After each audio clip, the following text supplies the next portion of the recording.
आज इस वीडियो में हम बात करने जा रहे हैं मेहनत की, परिश्रम की, डिलीजेंस की और हार्ड वर्क की दो छोटी छोटी घटनाएं। भारत में आधुनिक गणित में सबसे बड़ा नाम है श्रीनिवास रामानुजम का। थ्योरी ऑफ नंबर्स में उनका योगदान अतुल्य है। 33 साल की उम्र में ही दुनिया से जाना पड़ा। प्रोफेसर हार्डी ने काफी कोशिश की उनको जितना अधिक समर्थन मिल सकता था देने की, परंतु आइए 26 अप्रैल 1920 की उस अंतिम दिन की बात करें जो रामानुजम का था, उनके जीवन का अंतिम दिन। उनकी पत्नी का एक इंटरव्यू दूरदर्शन पर आया, मुझे देखने का सौभाग्य मिला। वो तमिल में बोल रही थी और उसका पूरा ट्रांसलेशन हो रहा था। पत्रकार ने पूछा, आपके पति का अंतिम दिन कैसा था? उसने कहा, मेरे पति जानते थे कि अब उनको ज्यादा और अधिक लंबी उम्र नहीं मिलेगी। वो दिन रात काम करते रहते थे। आखिरी दिन आया, हमें क्या पता था वो आखिरी दिन है। मैंने कहा, खाना तो खा लो। उसने कहा, कहां समय है, तुम ही खिला दो। और मैंने बच्चों की तरह से उनको खाना खिलाया। वो काम करते चले जा रहे थे। मेरे दिल की धड़कन बढ़ती चली जा रही थी। वो मुट्ठे पर बैठ के काम कर रहे थे, थ्योरम, इक्वेशन, नंबर्स। और मैंने देखा एक ऐसा समय आया जब उनके हाथ में पेन था, वो काम कर रहे थे, उनका सिर लुढ़क गया, वो दुनिया से चले गए। पर पेन गिरने की आवाज उनके जीवन की शैली का प्रतीक थी। George Bernard Shaw, Nobel prize winner in literature, जिसे कुछ किताबों के नाम तो आप जानते ही हैं, saint John, major Barbara, black girl in search of God, Androcles and the lion, Pygmalion, plays pleasant, pleasant pleasant, और शाकाहार पर लिखी हुई पुस्तक बैक टू मैथ्यूसेला। 96 ईयर्स के हो गए। जीना चाहते थे 4 साल और। डॉक्टर ने कहा, इतनी अच्छी जिंदगी के बाद भी 4 साल क्यों चाहते हो? और मैंने पूरी योजना बनाई हुई थी अगले 4 साल के लिए। उस योजना का क्या होगा जो पुस्तकें मैंने लिखनी थी? अंतिम दिन तक काम करने वाले लोग हमारे लिए प्रेरणा के स्रोत होते हैं।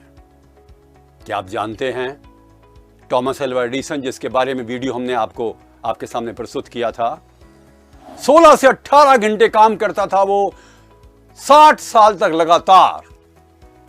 4 साल और गिन लीजिए क्योंकि ये इंटरव्यू उसका 80 साल में था। 64 साल तक थॉमस अल्वा एडिसन ने 16 से 18 घंटे काम किया। परीक्षण के वक्त अब्दुल कलाम साहब 100 घंटे हफ्ते में काम करते थे। भीमसेन जोशी कई बार 18 से 20 घंटे काम करते थे। लता मंगेशकर निरंतर 8 से लेकर 10 घंटे तक रोज रियाज करती थी। विंसेंट वैन गॉ ने एक दिन बैठे बैठे ढेरों पेंटिंग एक ही दिन में बना डाली, जिनकी कीमत आज करोड़ों में है। लास्ट सपर पेंटिंग 1498 में जो लियोनार्डो डा विंची की थी, दिन रात जागकर उसने पूरी की। इंदिरा नूई, जिसके बारे में बता चुके हैं आपको, रात भर काम करती थी एक रेस्टोरेंट में और 7 बजे आ जाती थी अपने काम पर। 2 घंटे सोती थी। अशोक के बारे में आपको बता ही चुके हैं हम, 18 घंटे काम करता था। हमारी संस्कृति में कर्म योग पर बहुत अधिक बल है। गुडाकेश अर्जुन रात्रि में अभ्यास करता था। लक्ष्मण तो शायद कभी सोता ही नहीं था। हमारी परंपराएं बहुत ही इस संबंध में सात्विक हैं, घनात्मक हैं, रचनात्मक हैं और प्रेरक हैं। एक से एक नाम मिलेंगे आपको इस विश्व में जिन्होंने अपने परिश्रम के माध्यम से सफलता अर्जित की, नाम अर्जित किया और सेवा भी की। एक के बाद एक ऐसे वैज्ञानिक, सीवी रमन जैसे, जेसी बोस जैसे, जो निरंतर अपनी प्रयोगशाला में बैठे रहते थे और उन्होंने महत्वपूर्ण चमत्कारिक अनुसंधान के माध्यम से हमारे देश का नाम रोशन किया। ए.आर. रहमान, प्रसिद्ध संगीतकार, जब काम करता है तो भूल जाता है क्या रात है और क्या दिन। ऐसे बहुत से और लोग हैं जिनके बारे में कि हम जानते हैं, परंतु आज मैं निवेदन ये करना चाहता हूं, परिश्रम के बिना कोई व्यक्ति आगे नहीं बढ़ पाता। भाग्य है माना, कई बार परिश्रम का पूरा लाभ नहीं मिलता, पर परिश्रम जो किया जाता है वो कभी भी बेकार नहीं जाता। अतः हमें हर समय पर कर्मयोगी बन के मेहनत करनी चाहिए, परिश्रम करना चाहिए, चाहे व्यापार हो, उद्योग हो, अध्यापन हो अथवा हम विद्यार्थी हों। वास्तव में सबसे महत्वपूर्ण गुण इंसान का है कर्मयोग। जैसा भर्तृहरि शतक में लिखा है, देवता उन लोगों पर कृपा करते हैं जो परिश्रमी हैं। ऋग्वेद में लिखा है कि जो परिश्रमी है ईश्वर की उस पर अनुकंपा होती है। सेल्फ हेल्प पुस्तक है सैमुअल स्माइल्स की, वो कहता है हर काम स्वयं करो।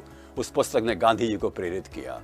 अर्थात यह समय है नए चिंतन का, मंथन का, विश्लेषण का, कि हम अपने जीवन में समग्र रूप से, सांगोपांग रूप से अपनी शक्तियों का पूरा उपयोग करते हुए श्रम को परिश्रम बनाएं और एक उदात्त भावना से अपना योगदान करते रहें। धन्यवाद।